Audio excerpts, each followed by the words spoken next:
Well, welcome to the British Library and to our US politics live stream discussion. My name is Cara, and during the next hour, our guests, former members of Congress, Donna Edwards and Charles Boustany, will discuss their political careers and take questions from our audience on topics related to contemporary US politics. This is a really wonderful opportunity for all of us to gain first-hand insight into contemporary US politics, the current political climate, and to find out how Congress and Washington really works through the wonderful lived experiences of those who've been there. And obviously, I'm particularly excited that we have a bipartisan group today, so we'll be able to hear from both sides of the aisle. We'll have opportunities for questions from the audience here at the British Library, but if you're watching us online and would like to join in, please do tweet your questions to us, #Congress2Campus, and my colleague will wave his hand wildly and we will take your question. So thank you so much for coming.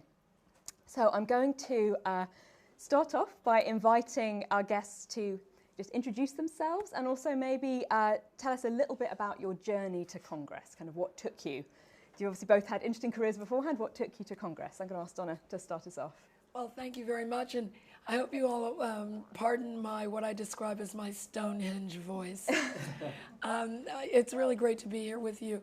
I'm Donna Edwards. I was a member of Congress for 5 terms from 2008 until 2017, and I describe myself sometimes as an accidental congresswoman.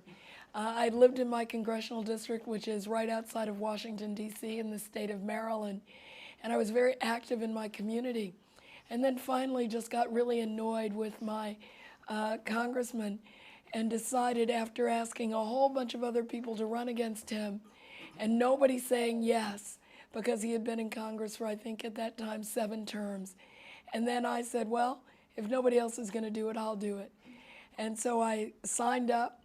I wrote a check for $100 because that's what it cost in my state to run for Congress. And I didn't tell anybody about it all weekend long, including my family. But then I decided that in order to be a congresswoman, I would actually have to start telling people. And so I ran. The very first time I ran, I actually lost that election. But because it was very close, I decided I would run again. And the second election, I won by 23 percentage points, having lost by 2 points before. And I served on a number of committees. We'll be able to talk about that later on. But I will say that holding elective office and being in Congress was one of the greatest privileges that I've had. And, you know, the ability to make a difference in people's lives in big ways and small ways. And so I'm excited to be here with you today. And you all can ask us anything at all. And I'd love to take your questions. Thank you very much, Cara. Well, my name is Charles Boustany, and I represented a district in Louisiana famous for hurricanes. And I made a decision to run for Congress at a time when I was very busy, married with 2 children, both in high school at the time, and I was a practicing cardiovascular surgeon. I did open heart surgery, lung cancer surgery. Had never really been in politics before, but I was interested in it, and I followed it. And around the time that I made the decision, the news, this was in 2003, actually late 2003, before the 2004 election, I was very disturbed by our drift with the Iraq War and the problems that we were seeing in Iraq and the mistakes that were being made. 2 young men who were in high school with my son had been killed in Iraq. And it really disturbed a lot of individuals, families in our community. And then being a doctor, I saw all the problems with the healthcare system. And I had a great deal of difficulty sleeping one night thinking about all this. It was sort of floating around in my head. And I got up very, very early in the morning, and I went to the kitchen, got myself a cup of coffee, and as I started looking at the newspaper, I was getting angrier and angrier about what was going on and dissatisfied with the fact that I'm down here in Louisiana, all these things are going on, and I want to do something about it. So right then and there, I made a decision that I was going to run for Congress. And my wife later came into the kitchen wanting to know why I was up so early, and I said, well, honey, we need to talk. And her face just went completely blank. She got very pale. I could see fear, like, what's coming? Oh my God, he's got cancer, he's leaving me, there's some bad news here. And when I said, I'm going to run for Congress, and she just stared at me, and then her face got beet red, and then we had a 3-day argument. And finally she said, I've known you since we started dating in college, and you have a very hard head, and once you make up your mind, you won't back down. So go ahead, run for Congress. I think this is a terrible mistake, and when you get 15% of the vote and get totally humiliated, I don't want to ever hear about this again. Get it out of your system. So I was excited, being the optimist that I am, and then I realized I don't know what I'm doing. I've never run a campaign before, and I realized, okay, well, I need to hire some people who know what they're doing, which means you've got to raise money. And so then I started working on that and ultimately put a very good campaign together, stumbling through it for the most part, and ultimately beat 3 very well-established politicians through the primary and the general election. Nobody thought I could win, but we worked very, very hard to gain the trust of constituents one after another, and just outworked everybody. And I won 55-45 in that first election. I was the first Republican ever elected to represent that district. But I was able to bridge the trust gap by making personal contact with people, and continued to do that and continued to win elections. The last one in my constituency, I won with 80% of the vote.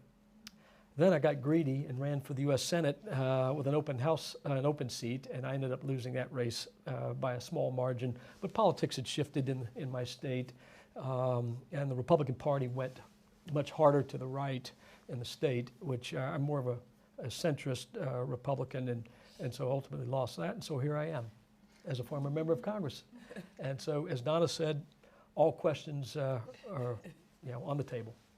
Well, thank you both very much for those introductions. I thought I would just get us rolling, and I was wondering what surprised you most when you first got to Congress? What do you think you misunderstood looking from the outside in? What was the most surprising thing?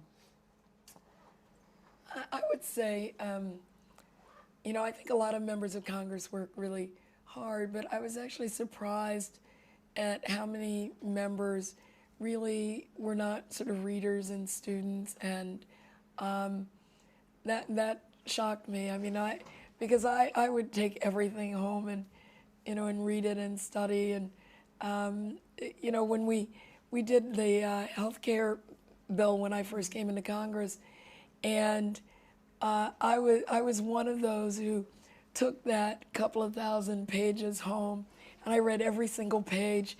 And I'm a lawyer by training. I went to law school and was licensed, and I put tabs on the side and wrote notes and flipped through every single page of it. And I thought everybody did that, and it turned out that wasn't true. I would agree with that. I think that also surprised me, because my background as a doctor, you had to study hard to become a doctor. And then I felt this strong sense of obligation that if I'm going to vote on something, I need to know what it is. And I realized a lot of folks had a very shallow knowledge of what was actually being voted on. But it was funny. I remember when I first started, because I'd never been in politics, so I was very fortunate to hire a very experienced chief of staff who helped me build the right kind of staff around me to be effective. And he told me on the very first day, he said, keep this in mind. Congress is like high school. It's like a big high school campus, and there are cliques, and people gravitate into these little cliques, and they sort of, you get this little herd mentality here and there. And it was I thought a very, very accurate description of how Congress sort of operates internally. So by kind of keeping that in mind, it helped me to understand some of the politics that play out internally in the halls of Congress. Who's talking to whom? Why are they making decisions the way they do? Why this little group is deciding they're going to vote against the leadership, even though it's in the same party, those kinds of things. But then it also forced me to realize that people come from very different backgrounds. They represent different types of constituencies, and it's important to understand that too, to really get to know the people you're working with. Well, thank you. So do we have any first questions from the floor. So for those who are in here, my colleagues have our roving mics, so don't be shy. Yeah, don't be shy. This is an opportunity to learn. Okay, now. lady at the front. Given that you were not previously a politician, do you think there's a specific thing that constituents like to hear from you to gain their trust? Yes. I think I mentioned earlier that I was the first Republican to ever win that office, and all the local politicians told me, oh, we like you, we know you're a respected doctor, but wrong party. But I kept working hard, reaching out to people across, I had a rule basically. I'm not going to let anybody that I pass, I'm not going to ignore them. I'm going to walk up to them, I'm going to shake their hand, I'm going to ask them for their support, and I'll tell them about me. And so oftentimes when we were on the road, we would just stop in a small grocery or a filling station, and I would do that. While my person with me was filling up the car or whatever, I would go and talk to everybody. Half the time I ran into people who were not even constituents, they were from different states. But it was a great exercise. And when you do that, you start to really meet people and understand what motivates them. And by doing that, I was able to circumvent the political establishment and to gain such support that once I got through the first round and went into the second round, I was actually able to convert many local Democratic political office holders in my corner because I developed this trust. Being a doctor helped as well. Physicians have a certain level of trust. It was relatively unusual back then for physicians to run for political office, and so that helped me as well. Yeah, I would say, I'm not a physician, I'm a lawyer, and there are a lot of lawyers in Congress, but I had never been in politics before. And I actually thought that was an advantage because I ran against an incumbent member of my own party, which is just not done. And so the party apparatus was completely opposed to me. And I did what Charles did, was I went around that and went out where people live in their neighborhoods, communities, or grocery stores, at the gas station, any place that I could find people, shake their hands, introduce myself, ask them what's important to them. I also shared my story and my history because although I'm a lawyer and have obviously had an opportunity that a lot of people don't have, I started from very humble beginnings. And at the time I had been raising my son, who's now 30, but at the time he was in high school, as a single mother raising this young man, and I was able to share that with people and identify with them in their own lives. And I think when you're in politics, when you open up your own life and your life story, people just see you as a regular person, and it endears you to them. And so when I won that second election, it was because I really connected with people, and then thereafter won my elections with almost 90% of the vote in my district. But I think it's really about those personal connections. Okay, thank you.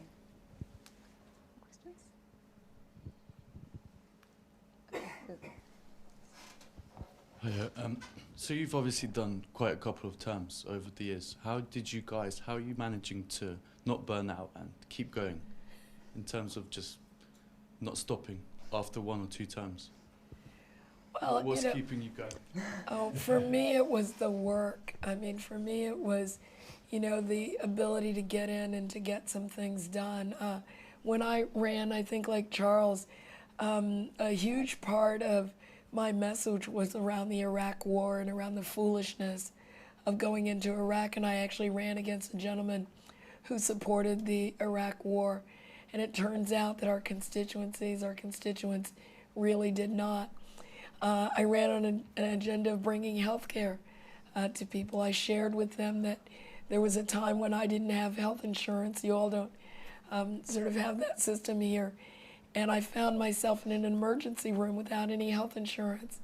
And I ended up with thousands of dollars of health care bills that almost bankrupt me.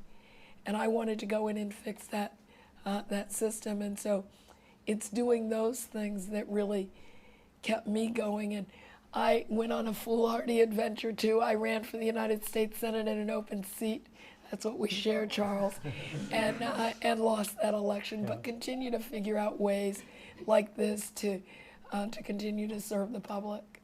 When I was in medicine and would perform open heart operations and helping a poor person who was scared to death of what they were facing and their families were afraid, and then to help them through that and see them come back to my office 6 weeks later feeling good, feeling much better than they did, it always inspired me that I was helping people. And my time in politics, and I served 6 terms, 12 years, from 2005 to 2017, and the ability to help people, on a bigger scale, always gave me enthusiasm. I woke up in the morning, every day I was in Congress, enthusiastic about the work I had to do. And even when I was tired in the evenings, ready to go back at it. In my first year in office, and I was very inexperienced, I was having to learn the ropes, how Congress works, how to even be in politics other than just being somebody who related pretty well to people. My area was hit by 2 major hurricanes, Hurricane Katrina and Hurricane Rita. And I traveled around the district. I was getting maybe 2 or 3 hours of sleep a night for weeks on end because so many people had lost their homes, they had lost their businesses, and they had nowhere to turn because there was a lot of poverty in my district. And the fact that I was able to help so many of them made a difference. I'll never forget, we were driving in a very rural part of my area, my district, which had been hit very badly by hurricanes. And I saw this man, he was elderly, and he was carrying all this stuff across the front yard of a house. And the yard was all mud, where a nice, beautiful lawn had probably been before. And he was slogging through the mud. And I made my staff person stop. And I walked across the mud to help him carry this stuff to the front. And we started talking, and I said, "Do you mind, would you show me what happened to your house?" And he said, "This is my daughter's house. I'm helping her because she had to go to work, and the kids had to be sent to a different school outside of our area to continue their schooling." He took me in there, and this was an area that had been terribly flooded. There was a large kitchen appliance that had been completely thrown across the room and wedged under a counter. There was this much mud in the house. And we walked through that house, and it smelled awful. It was just a terrible scene. And I'll never forget this. Walked in the living room, and the only thing that was kind of normal was a picture of the family sitting on right above the fireplace. It was splattered with mud, but it was still there. And it just struck me. I said, and I told the gentleman, I said, "That is symbolic of who we are. Your family." And in that picture, it shows that they withstood this, and they will be back in this house, and this house will be cleaned. And that kind of stuff just motivated me. I could go hours on end with fatigue, and until I would get home, that's when I'd realize how tired I was, because when I was helping people, it didn't stop. You wanted to do that. It gave you this strong sense of mission. Well, let's just pick up on that. Obviously there's a balance between needing to do your job in Congress and needing to be at home in your constituency. How did you balance that? How did you make sure that that those both parts of that job were you felt you were doing them effectively? Well, I mean, obviously, and you have your congressional staff on Capitol Hill, and then each of us have a staff to handle day-to-day problems in the district. I was very fortunate because my district was very close to Capitol Hill. And so I got to just live in my district at home all the time, and spent time going to schools to visit school children and places where seniors gathered, and all across the district visiting with businesses. And I did find that having a congressional district that was close to Washington, D.C. meant that I almost never took off. In fact, I actually didn't have a vacation. I didn't take a vacation. I didn't realize this until after I got out of Congress for the entire time that I was serving. I don't think that's a good way to balance things. But I didn't really notice it, to be quite honest with you. And there are things that you see when you're on the ground in your district, as Charles just described. that remind you of why it is that you're serving Congress. You're not serving to introduce some bill that somebody else introduced that's never going to get passed. You're there to serve the people in the best way possible, in their daily experiences. And most people are concerned about just a couple of things: where their children are being educated, how they're earning a living, what their health care is, and they want you to make sure that their children's lives are better than theirs. I mean, that really is very fundamental, and I'm sure that's true here in the UK as well. And I think when you're a member of Congress and you can just sort of stay focused on that, then you don't pay attention to all the distractions. My constituency was quite a bit of distance from Washington. I had to take two airplane flights. And I would fly from Washington to Atlanta, sit in the airport for a few hours, and then take another flight down to my hometown in Louisiana. So if everything went well with the flights, it was about a 6-hour period of time, 6 or 7 hours. If it didn't go well, at one time it took me 23 hours to get home. The most important thing, in fact, when I was in the district with constituents, I was always even busier than Washington. So I never had time, like Donna, I don't think I took much time off. It was a 7-day-a-week situation. Oftentimes flying back and going straight to an event before you even go home, that kind of thing. But the most important thing in all of that, because the schedule is so busy, is to have a scheduler who understands the district, sympathetic to your constituents' needs, and know that your constituents come first. So the way if I was in Washington, the top priority obviously was to cast votes on the House floor or in committee. But if I had constituents who had flown up, even if I was in a committee meeting, I would step out to say hello. I might have staff address the major concern and spend more time with them, but I always took the effort to step out and ask them how they were doing. If I knew some family members or friends of theirs, I'd try to make a personal connection. It's a very demanding schedule, and it leaves no time for yourself, because what little time you have, you want to give to your family. We would try to block out Sunday morning, for instance, or at least one meal on Sunday when I was back home to spend with family. The rest of the time I was going to events, and it's quite a busy schedule.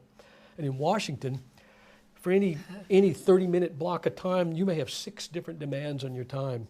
You always have somebody leading you, leaving something earlier than you want to go to something you have to go to, and then before you finish that, you're off again to something else. It's a very hectic schedule. And that was hard for me, because as a surgeon, it was always, okay, I'm going to see this patient. I've got this operation. Then I have got my rounds to make on the hospital patients. Then another surgery. It was a very linear schedule. It was nothing like that in Congress. Okay, wonderful. Any more questions from the audience? Just at the front. Having seen things from the inside, what would you say is the biggest failing in the current American political system? For example, in the UK, people often point out the shortcomings of the first-past-the-post system. What would you say needs fixing or changing in America, or could be changed, if anything? Well, I think we probably share this, but I think that the biggest problem, I think, that contributes both to inaction and to conflict is structural. It's the fact that members of Congress, especially if you're in a competitive district, you have to spend between 35, 40, 50 hours a week on a telephone calling people to raise money to campaign. And that begins almost from the moment that you're elected. And so if you can imagine a work week, if 40, 50 hours are spent what we describe as dialing for dollars, calling donors to ask them to give you money, doesn't leave a lot of waking hours to do other things, to get to know your colleagues, to do your homework, to pay attention to constituents the way that you need. And so I think that we have to change the money system and allow members of Congress to come in and really focus on being members. I fully agree with that, so I won't repeat what Donna said, but that is an absolute fundamental flaw in the way our system is set up now.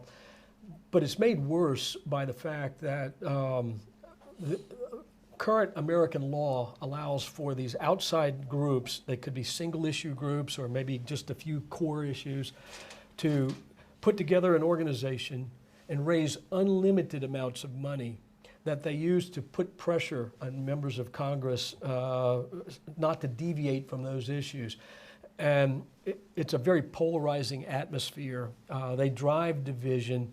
They raise a lot more money than Donna or I can raise for our own campaigns because we have limitations put upon us on that. So you're limited in your ability to counter it. And if you couple that type of scenario with that money and those influence groups with the fact that social media, a 24/7 news cycle, gives you no space. There's no political space to build relationships and to work on some issues in a more substantive way. Right now, it's everything has to be put into a tweet or even a bumper sticker type of slogan. So the opportunity to do the substantive work to solve the problems that everyday families are dealing with around the kitchen table in healthcare and education, even foreign policy issues that affect communities, those things don't get addressed in a thorough manner in which they should be addressed because all the pressures are placed on you politically and there's just no political space to actually work on those things. Lady at the back. Hi, I would like to ask you about your personal experience with partisan polarization and how you deal with that when it comes to complications about voting on something within Congress. I mean, it is a real issue. I think one of the structural problems that we haven't had a chance to talk about is when we do apportionment, we count the number of people, divide up the congressional districts, and then those districts are drawn. Many of them are highly gerrymandered. They're highly drawn so that there's, a concentration of Democrats or Republicans in one of the other districts. And because of that, there are very few districts where, you find that happy middle so that you can have ground for compromise. And so that's something that we have to work on. And I would add to that, I recall a circumstance where I was working on our science committee overseeing the National Aeronautics and Space Administration funding. That should not be a partisan issue, funding space. But it became a partisan issue. And what I found is that when I stepped aside and made a phone call to the chairman and said, let's sit down, just the two of us, and talk this through. And we sat down with some coffee and on a napkin highlighted the things that we each wanted to see. Then we went back and wrote a bill, and then we passed it unanimously. And then it went to the floor and it passed unanimously. That should have happened in the beginning. But it did happen because the two of us had a relationship and were able to step back away from the cameras and sit down and really do the work. One time we were trying to get this bank called the Export-Import Bank reauthorized and set up to operate. And what that bank did was it provided help for small businesses who were trying to export, and it provided financing and some insurance and so forth. It became a very hot button political issue because there were outside conservative groups that wanted to cut government spending and get rid of programs. So they targeted this program, even though it wasn't really directly funded by the government. It was a self-sustaining entity. And every country in the world uses it to great advantage. Even Ronald Reagan, the father of modern conservatism with the Republican Party, used it extensively to help promote American business interests around the world. Well, the chairman of the committee who was entrusted with the reauthorization of this bank wanted to get rid of it for political reasons. He wouldn't even have a conversation, a fellow Republican wouldn't even have a conversation with me on why it's so important. And I had 160 small businesses that depended on this in South Louisiana, and they were going to be threatened by an inoperative bank like this. And so I tried to have a conversation with him, it was all for naught. We knew that there were enough Republicans and Democrats combined that if we took it to the floor for a vote, it would pass easily. But the chairman was blocking it, and the Republican leadership didn't want to do anything about it. And so we knew there was a kind of a little used tool to bypass the congressional process and force a floor vote. And if we could do that, we could win. So the key was we had to find enough Republicans who were going to have the courage to go sign this, what's called a discharge petition, to force the bill for a vote. And that is never done by people in the majority going against their own party leadership. So I decided, among a few others, that we were going to do that. And our Democratic friends welcomed it. And we went down publicly to the House floor, and each one by one signed that book. And we got to the necessary 218 votes, which required about 30 or so of us on the Republican side to do this. And we forced that vote, and we won. There were some arch-conservative fellow Republicans who came to me and called me a few names on the House floor, called me a traitor. And what angered me more than anything was the fact that they didn't even understand how the bank worked. And I had done my homework, and the sad thing is the arguments about this is how this works, this is why it's necessary, they weren't willing to even listen to those kinds of answers, and that's a problem. But it always took a level of courage to do those kinds of things, and then to be able to take the heat. Sometimes you had to vote against what most of your constituents wanted because it was the right thing to do for the country and ultimately for your constituency. But you took a lot of heat for that, and those things, it requires a level of courage to do it. Did those things ever kind of really come back in primaries? Did you find yourself repeatedly? Yes. Now, what? No. Well, go ahead. I was just going to say, I had them come back repeatedly on television ads. But then, as you start to accrue more and more of these, it gets to be a problem. That's ultimately one of the factors that contributed to my loss in the Senate race. Even though I think if I'd have run for re-election in my congressional district, I would have won again. But in the Senate race, it was just too much to overcome.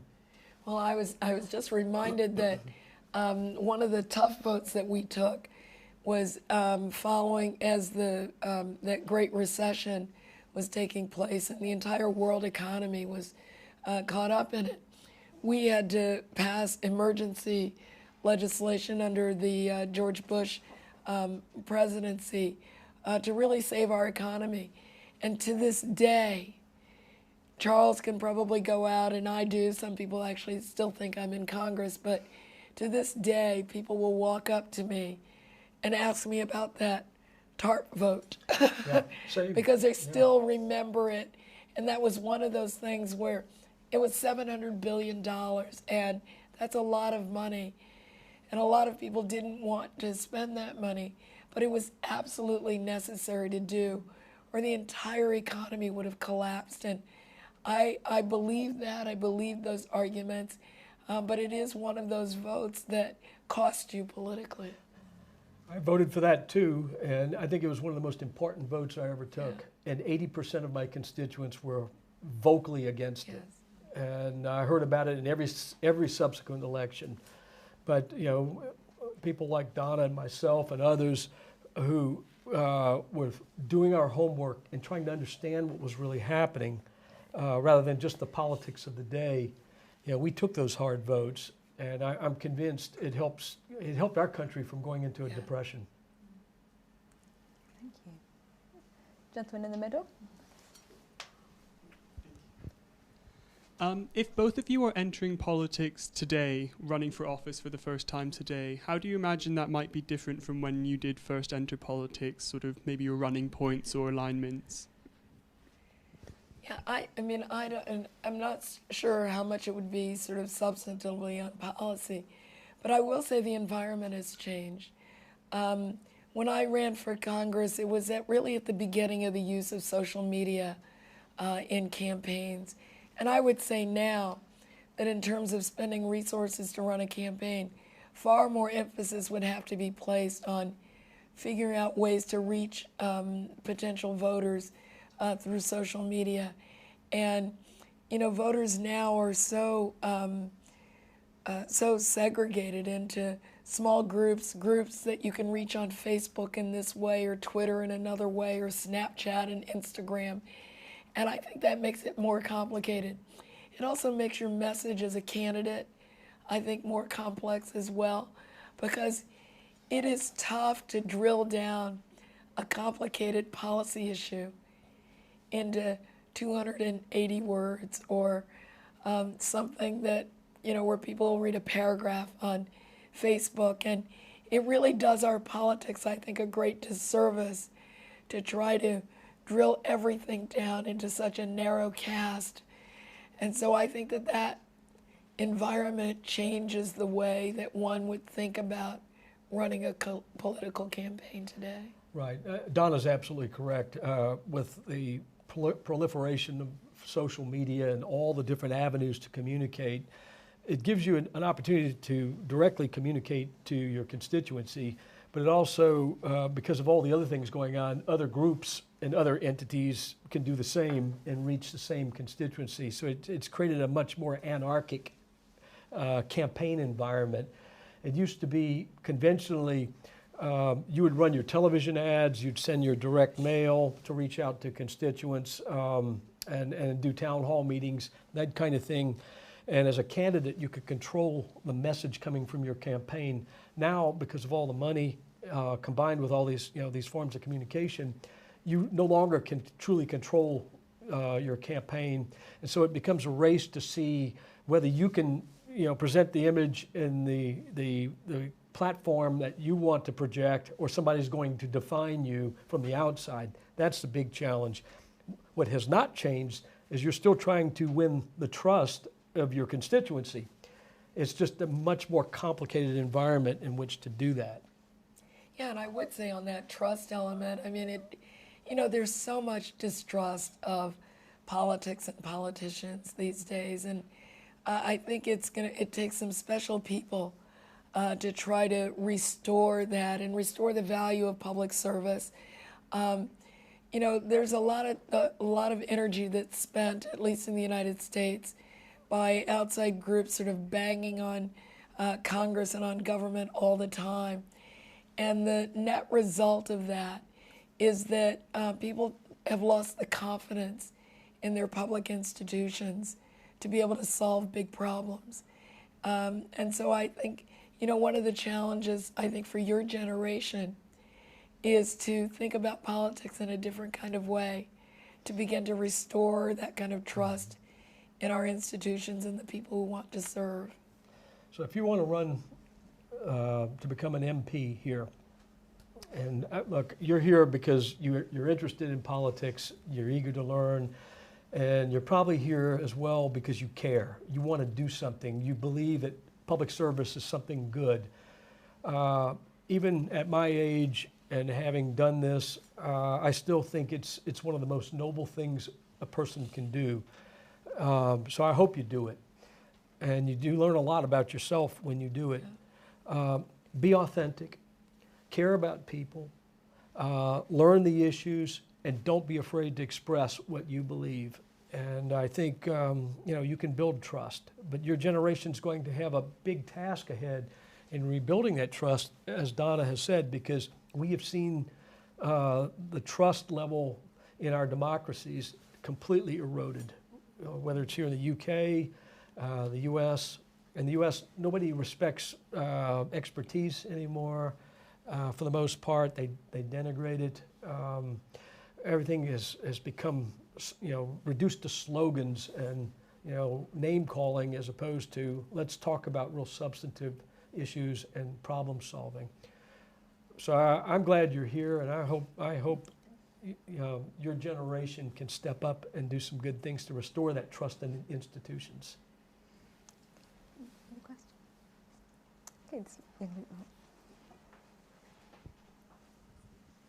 I found it quite interesting how you mentioned one of the challenges within campaigns now is stopping people from labeling you from the outside, and obviously labeling people is something that Trump's quite good at. So considering that, do you think anybody could run a successful campaign against Trump in 2020? Well, I think on the Republican side, it's going to be very, at least as of today, it will be very difficult for anybody to challenge him because he has kept the same level of support in the core Republican group that existed before, well, that he had when he started. And so the conventional wisdom in Washington now and among many who watch this do not believe he will have a legitimate primary challenger. Now, on the Democratic side of the aisle, and Donna can speak more authoritatively on this than I can, but I mean, there are a lot of people lining up to run against him. And I think there is a possibility, depending on a number of factors, that a Democrat could beat him in the election. But a number of things have to happen, and this is going to be a very unconventional campaign cycle, and it's going to be quite interesting to watch.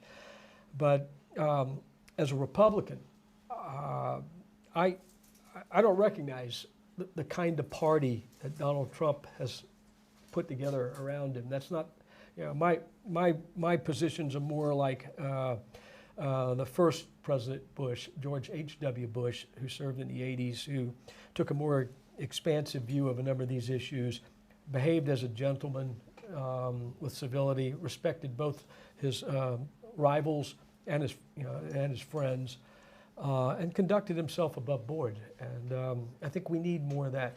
In politics, we're going to disagree on issues, but there's a way to do it in a way that's civil, it's polite, it respects boundaries, and that's what's deteriorated today, and that's what Donald Trump is taking advantage of. Well, I mean, I certainly think that the president is beatable, but you don't beat a person by being him. And so I think it's going to be really important for whichever Democratic candidate emerges to display that authenticity and to be smart and to rely on facts and to reach out to the public. I think the argument is there to be made. And when I look at the range of candidates that are already in the field, for one, it's exciting for me because I think there are 5 women who have either now announced or are running for President of the United States. I believe that space for a woman nominee in our party, that groundwork was laid and opened up because of Hillary Clinton. And she took a lot of the arrows as a result, but I think it opens up the field for those women. But I see more talent on the Democratic side in terms of the numbers and the diversity of candidates than I have seen in a really long time. People have served in the United States Senate. People have had other life experience before they came to the offices they hold. And I'm absolutely convinced that it's the kind of primary where at the end we will have emerged a really solid contender for President of the United States. And it will be their job to unite the Democratic Party. I mean, there's every opportunity to divide it, but it will be the job of that nominee to unite the party. And I think part of that unification comes because we've engaged in a very spirited primary, and that process is going to lend itself to having somebody who's going to be able to go toe-to-toe without going down into the mud with the president in this upcoming election.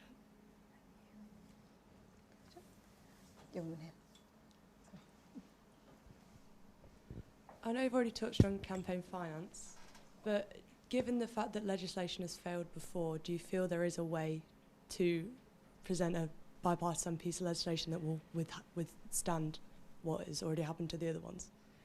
So long before I came into Congress, I think over 25 years ago, I started working on issues of campaign finance reform for a nonprofit, a non-governmental organization. And the very first debate I ever had on national television was against the current majority leader in the Senate, Mitch McConnell, on campaign finance reform. And so it's been a long slog. But I do think it is possible because I think the public has reached a point right now where they are absolutely sick of this system. And on the Democratic side, in the House, when the Democrats took the majority in January, their very first piece of legislation, H.R. 1, that passed in this session of Congress was about campaign finance and ethics reform. And that's a first step, but we need a compliant Senate, which we don't have yet, and we need a president in the White House who's going to sign it. And so we probably are still a ways away from doing it, but it's not because it's not what the public wants. Yeah, I would agree. The public attitudes now have shifted significantly, and I think they are really tired of this, and probably across party lines. Yes. I think there are still Republicans who, because they see an advantage in the current system, that they're vested in wanting to protect the current situation, the status quo. I think the Senate Majority Leader, Mitch McConnell, is one of them, and he'll draw the line and he controls the agenda. This potentially could become a campaign issue, I think, in 2020. I hope it does, because I personally, based on my level of experience with elections and what happens, I think it's needed because the money has really infected the system and it's distorted it terribly. And I think if you had an honest conversation, even with many Republicans now who've been through tough elections and have had attack ads coming from, entities where you don't even know where the money's coming from, but it's seemingly unlimited, I think they would, in an honest conversation with you, say, yeah, we've got to do something. The biggest issue that is somewhat of a hurdle is how do you deal with this given our First Amendment situation? But I guess you could argue the opposite side of it and say, okay, well, because you can't hide behind First Amendment rights to protect all this money, because at the same time, you've got a lot of people who are being disenfranchised or being hurt by the fact that their voices aren't being heard in the system. One of the most important things that could happen would be to have full disclosure of where the money's coming from. I mean, that would be an interim step, and I don't know why anybody would ever be against that, to be honest with you. But I think there's still people in my party who are against that, and I don't understand it. Yeah, it's interesting because many years ago when I had this debate with Senator McConnell, he said, oh, we'd love to just have disclosure. Why can't we just do disclosure? And now here he is. There was actually a bill that passed for full disclosure, and he's opposed the bill now for full disclosure. That's how you fast forward 25 years. But I think to your point, there have been several of the 2020 candidates on the Democratic side who've come out and said, I'm not going to accept political action committee money, and I'm not going to accept independent expenditures that are spent on my behalf. I don't want that to happen. And I think the more candidates who do that kind of thing, then the more likely it is that we're going to end up with somebody in the White House who's willing to sign that kind of legislation. Liv in the end. Do you think that the USA would benefit from a multi-party system instead of the dominant two-party system that they have currently? I don't. I don't. And it's interesting because, there's been this talk of Howard Schultz, who owns Starbucks, or the founder of Starbucks, is going to run as an independent.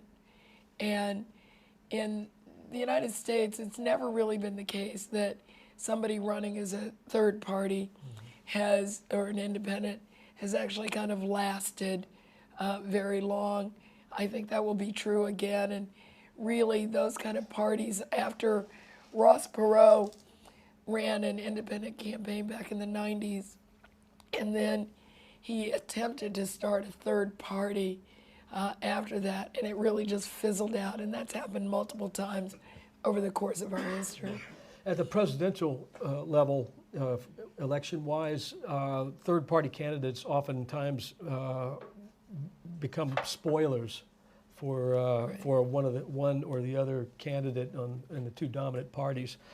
But there's an interesting development ongoing right now in the legislature, the Congress, because on the Republican side, through the speakerships of John Boehner and then Paul Ryan, we saw the emergence of a Tea Party faction, which then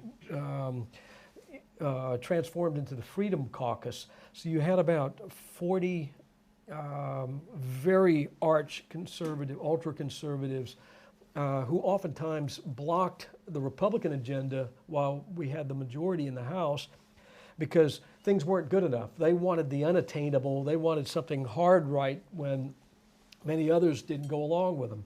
And so it divided the Republican majority so that they didn't have a workable majority. So that division has crept in to the Republican side. And with the last election, a lot of the more centrist Republicans in the House lost.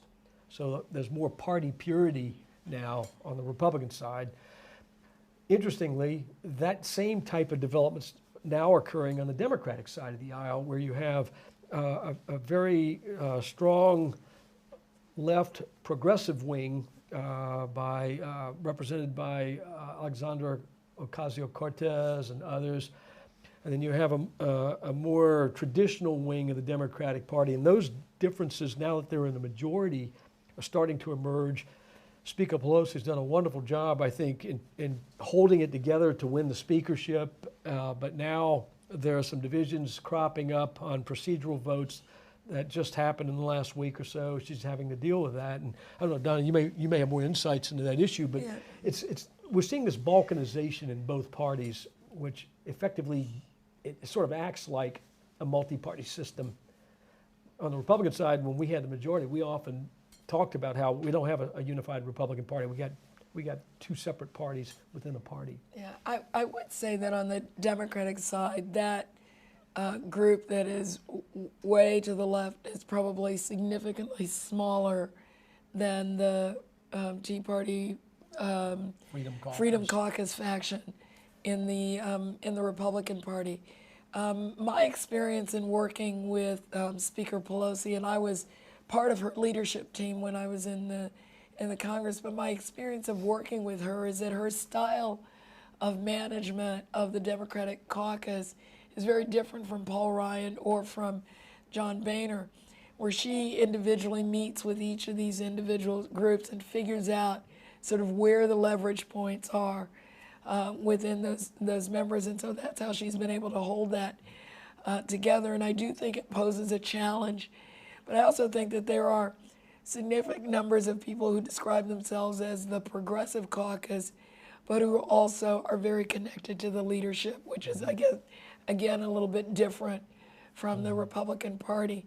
But it is going to be a challenge, but I don't see those things emerging as official parties, even though within the two big parties, they can't operate as competing factions. Yeah, I would agree with that. I don't think it becomes institutionalized, and I think we'll have a two-party system for the foreseeable future.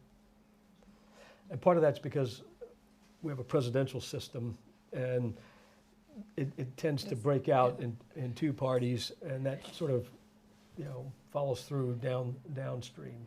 We're already very concerned that congressional authority has been so limited that it's created an imbalance in the branches of government, that if we were to see parties emerge, that would just be another way of empowering the executive to the detriment of the legislative branch, in my opinion. Yeah.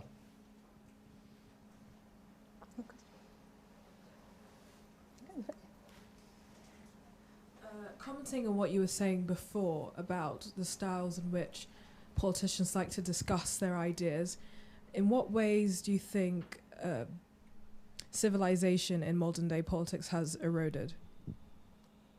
That's a loaded question. It's a lot to it, too. The biggest issue is civility. And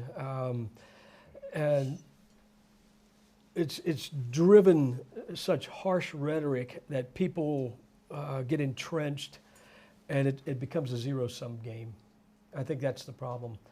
In years past, in the parties, you had Republicans, Democrats, and there was a considerable overlap between the two with people serving in Congress who, whether you had some liberal Republicans, some conservative Democrats, their views were very similar.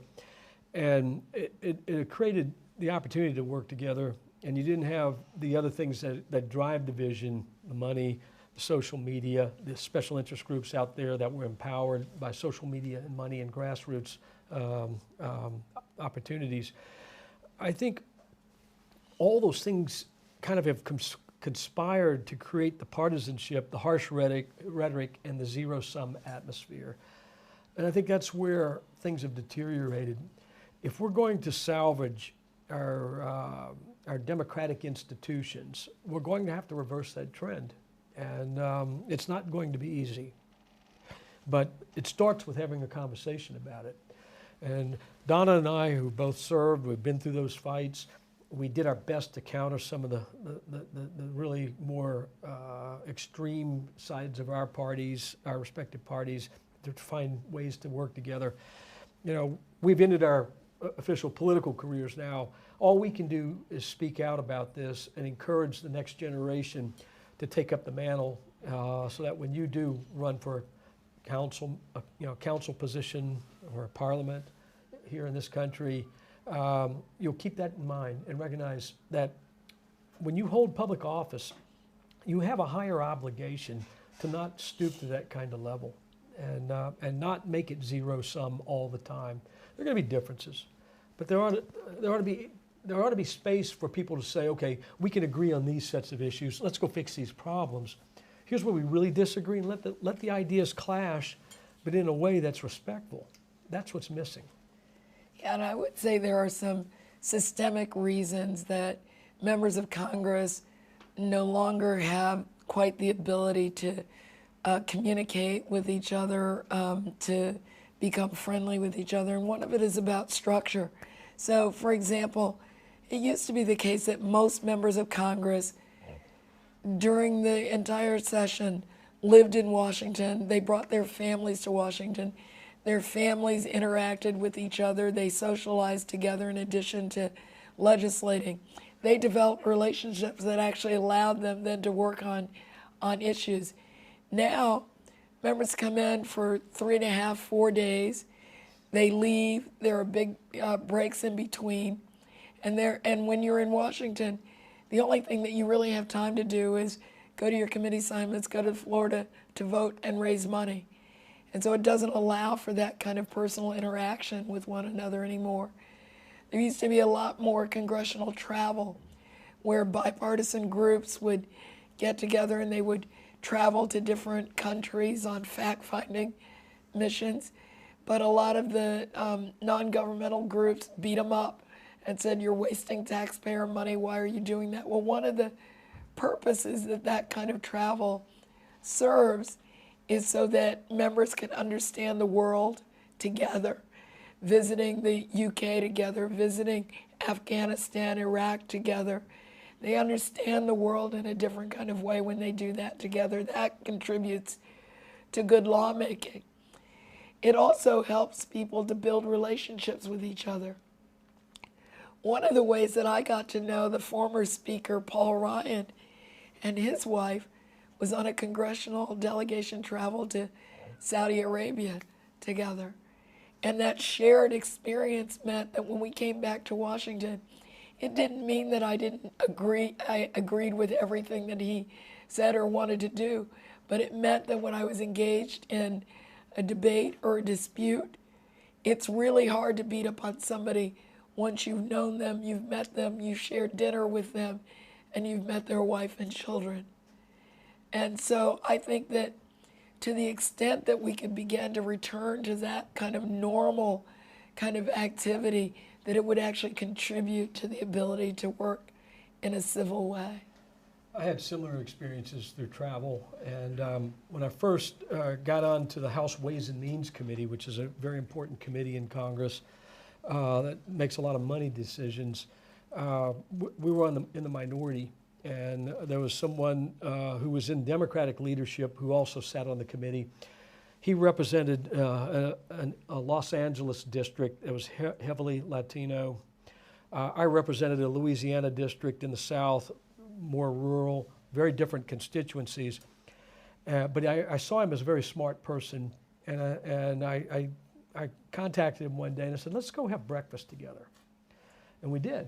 And you know, it was an interesting conversation. I respected him because I thought he was a really smart guy. He respected me.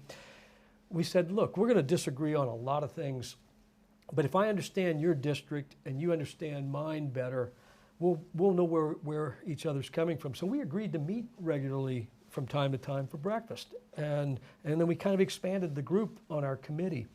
And we developed a little bit of a sense of collegiality that we sort of pledged to each other that when we have a heated debate in the committee, we won't attack each other personally. And we pretty much held to that. One time it got right to the edge, and he got really testy with me, I got testy with him, and we immediately caught it. It was almost simultaneous. We caught ourselves and backed off of it. And so when that debate was over with, it was sort of a race to see who could get to the other person quickest, to shake hands and really apologize. And we always sort of had that kind of working relationship. And but it requires you to put yourself out and to try to meet others. One other anecdote along those lines, one time we were walking back from votes, and I was walking back with some Republican colleagues, and somebody asked, what do you think the Democrats are going to do on this particular issue? And I had some insights into it because I'd been talking to friends who are Democrats. And so my colleague said, well, how did you find that out? And I said, well, I just asked. And they said, well, who'd you ask? And I told them.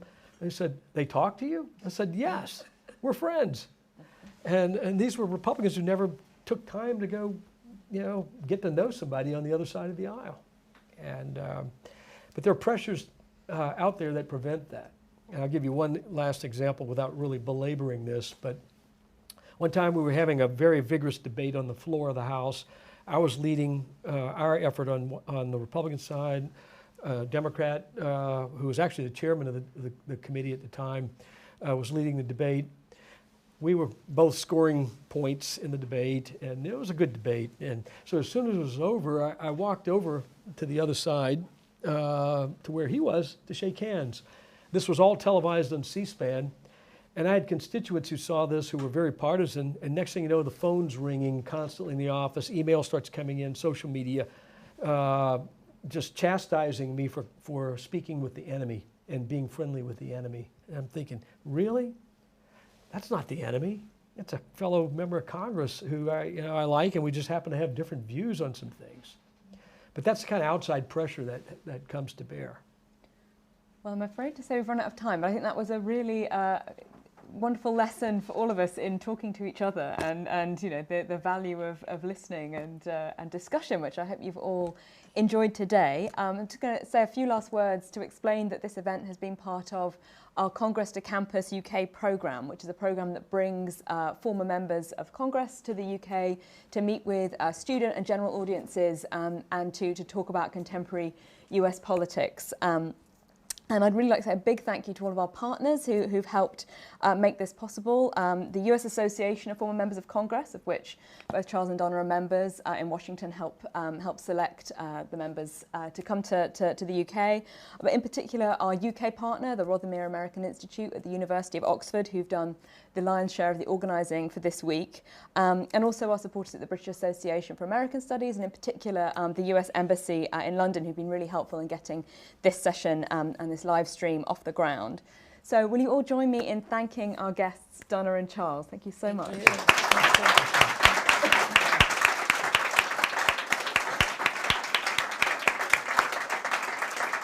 And thank you very much to all of you for your wonderful questions and to those who've been watching us online. So thank you very much.